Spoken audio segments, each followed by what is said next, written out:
Welcome to the day 1 of माझं माहेर। आता आम्हाला दोघांनाही सुट्ट्या लागल्या, सो म्हणलं चला कुठेतरी फिरून येऊया। पण गर्दीच्या ठिकाणी जायला आम्हाला दोघांना काही आवडत नाही, सो म्हणलं शांत आणि निसर्गरम्य ठिकाणी जाऊया।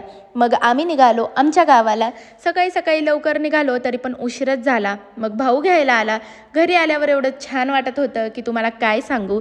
घरी आल्यानंतर भूक लागली, सो पहिल्यांदा आईच्या हातचं असं छान जेवण केलं। पप्पांना जसं पण कळलं की मी घरी पोहोचली आहे तर लगेच एवढा मोठा खाऊ घेऊन आले। आता त्यांनी माझं सगळं आवडीचंच आणले, तर तुम्हालाही नक्कीच दाखवेल की त्यांनी काय काय आणलं होतं। त्यानंतर सगळं काही आवरल्यावर आम्ही आमचं काम चालू केलं। यांना मी विचारलं की तुम्हाला कसं वाटते, तर ते मला सांगत होते की मला खूप छान आणि शांत वाटते। त्यानंतर खाली जाऊन बघितलं तर आमच्या साहेबांचं हे गाडी धुण्याचं काम चालू होतं, कारण आम्हाला जायचं होतं बाहेर। आज आम्हाला सर्वांना भेटून यायचं होतं, कारण माझ्या भावाला जायचं होतं राजस्थानला। सो आम्ही तिकडे निघालो, सर्वांना भेटलो आणि त्यानंतर आलो घरी। घरी आल्यावर जेवण झाल्यावर आजीने मस्त शेकोटी पेटवली होती। सगळेजण मस्त गप्पा मारत मारत आनंद घेत होते आणि असा होता आजचा पहिला दिवस माझ्या माहेरचा।